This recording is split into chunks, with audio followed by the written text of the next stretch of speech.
তাহলে এই বাহিরে কাউকে যদি বিজয়ী হতে হয় তাহলে আওয়ামী লীগকে সমীহ করতে হবে, সম্মান করতে হবে। এখন এই সম্মান করার প্রতিযোগিতা নেমে গেছে সবাই মিলে। এনসিপির নেতৃবৃন্দ একটা ঘোরের মধ্যে ছিল। তারা, আমরা দেখতাম যে সেটা নাসিরুদ্দিন পাটোয়ারি বলেন অথবা নাহিদ ইসলাম বলেন, বিভিন্ন সময় মুক্তিযুদ্ধের বিষয়ে পজিটিভ কথা বলেছে। তো সেই সময় ওই কথাগুলো আমাদের ভালো লাগে। এখনও যদি আবার নিজেদেরকে সংশোধন করে আবার মুক্তিযুদ্ধের পক্ষে অবস্থান নেয় তাহলে আবার ভালো লাগবে। ঠিক আছে, এইখানে মুক্তিযুদ্ধের বিরোধী একটা শক্তিকে ক্যাশ করার জন্য, তাদেরকে শক্তিশালী করার জন্য যে জোটবদ্ধ হয়েছে, এটা বাংলাদেশের সার্বভৌমত্বের জন্য একটা হুমকি, এটা আমি মনে করি আর কি। এখানে অনেক কিছু হতে পারে, যেমন এই আপনার হলো গণঅভ্যুত্থান পরবর্তী সময়ে এখন নির্বাচনে যে প্রেক্ষাপট দাঁড়িয়েছে, যুদ্ধের একটা নীতি আছে যে যারা পরাজিত হবে, পরাজিত পক্ষ কাকে সাপোর্ট দেবে? পরাজিত পক্ষ শক্তিশালী পক্ষকে সাপোর্ট দেয় না, দুর্বল একটা পক্ষকে সাপোর্ট দেয়। সেই হিসাব অনুযায়ী সামনে নির্বাচনে আওয়ামী লীগ জামাত জোটকে সাপোর্ট দেবে। আমার এটা হলো লড়াইয়ের নীতি। সেই জায়গা থেকে আওয়ামী লীগ কেন জামাতকে সাপোর্ট দেয়? হ্যাঁ, এটা সাপোর্ট দেওয়ার একটা এটা নিয়ম আছে যে যারা পরাজিত হবে তারা শক্তিশালী পক্ষকে সাপোর্ট দেবে না, এবং যত ক্যালকুলেশনে নিয়ে আসেন সেই ক্যালকুলেশন ঘুরে আবার ওই জায়গায় যাবে।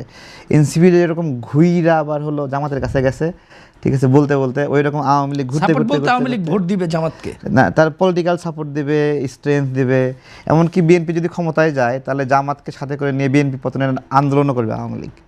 ঠিক আছে, এটা হলো আমার একটা বিষয়।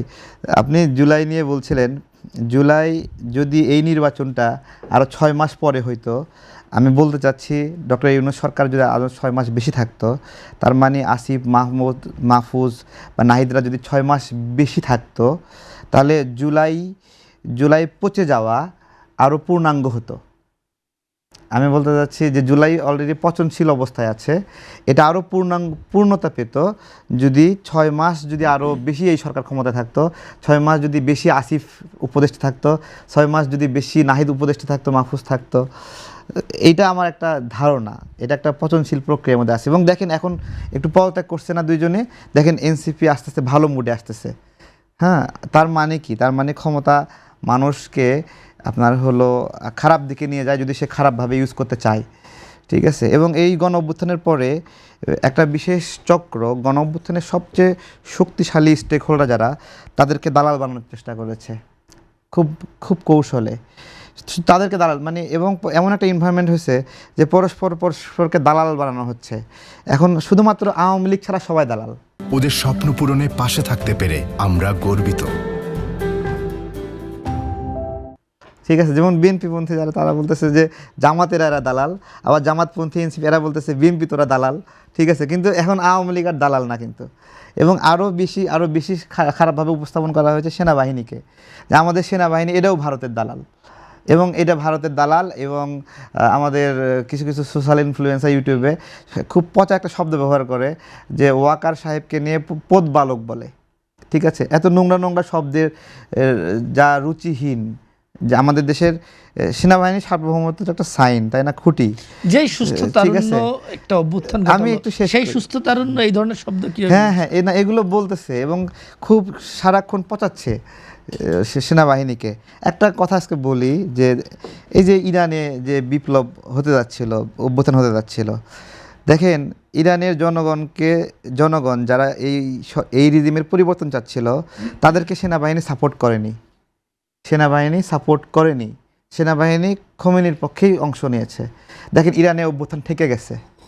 বাংলাদেশেও যদি সেনাবাহিনী শেখ হাসিনার পক্ষে নিত, অভ্যুত্থান ঠেকে যেত, আমরা জেলে পৌঁছে মরতাম। তাহলে সেই সেনাবাহিনীকে দালাল বানানো হয়েছে না? এখন সবাই আমরা এমন একটা পেঁচে পড়ে গেছি, সবাই হলো কে কারে দালাল বলতেছে, পুরো সিস্টেম এনভায়রনমেন্ট। এখন শুধুমাত্র ফেরেস্তার জায়গায় আছে আওয়ামী লীগ অবস্থা। আওয়ামী লীগরা আর কেউ দালাল বলতেছে না, কারণ আওয়ামী লীগরা দালাল বললেই তার ভোট নাই। এখানে হিসাব তো বরাবর, এনসিপিরও একটা ভোট, জামাতেরও একটা ভোট, বিএনপিরও একটা ভোট, আওয়ামী লীগেরও ভোট।